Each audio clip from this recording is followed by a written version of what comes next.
আমরা অনেক কষ্ট করে ঢুকেছি এখানে, ঢুকে তারপরেও বাধার সম্মুখীন হয়েছি। এখানে উনি আপনার ছোট ছোট শিশু বাচ্চাদের দিয়ে এতিমখানার নামে একটা ধর্মীয় অনুভূতি চেষ্টা করেছেন। এখানে আপনার ছোট বাচ্চাদেরকে আপনার দাঁড় করিয়েছেন, তাদের বেশ কিছু ভাড়াটে মেয়েদেরকে নিয়ে এসে উনি আমাদের সাথে মিসবিহেভ করেছেন। ওনার লোকজন কিছু ধাক্কাধাক্কিও করেছে আমাদেরকে। তো সব মিলে আমরা শেষ পর্যন্ত আইন শৃঙ্খলা বাহিনীর সহযোগিতায় আমাদের বিআইডব্লিউটি এর সমস্ত কর্মকর্তাগণ একেবারেই নির্ভীক ছিল। আমরা জানেন যে নদী উদ্ধারের ব্যাপারে আমাদের একটা গৌরবময় একটা ঐতিহ্য আছে, যেটা নিয়ে আমরা কখনোই আপোষ করি না। আমরা এখানেও আজকে সেই কাজটি করেছি এবং এখন আমরা নির্বিঘ্নে কাজটি করছি। জেলা ম্যাজিস্ট্রেট মহোদয়গণ উপস্থিত আছেন, সেনাবাহিনী, র্যাব, পুলিশ সবাই আছেন, আপনারা গণমাধ্যম কর্মীগণ আছেন।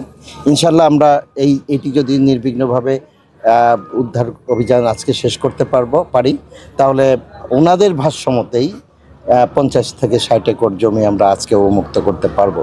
কিন্তু ওইখানে দেখা যাচ্ছে যে কিছু পাথর, তারপরে এই সমস্ত উনি অনেক বৃক্ষরোপণ করেছেন।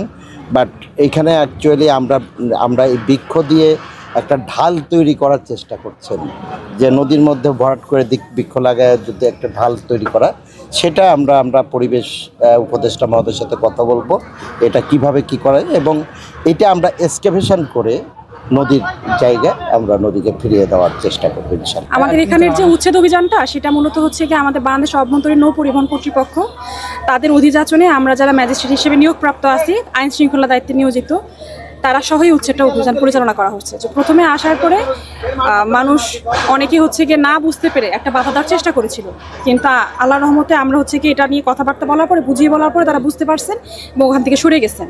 তো আমরা এখন হচ্ছে কি এখানে যে জায়গাটা আছে, এই জায়গাটা এখন উচ্ছেদ কার্যক্রম পরিচালনা করা হচ্ছে।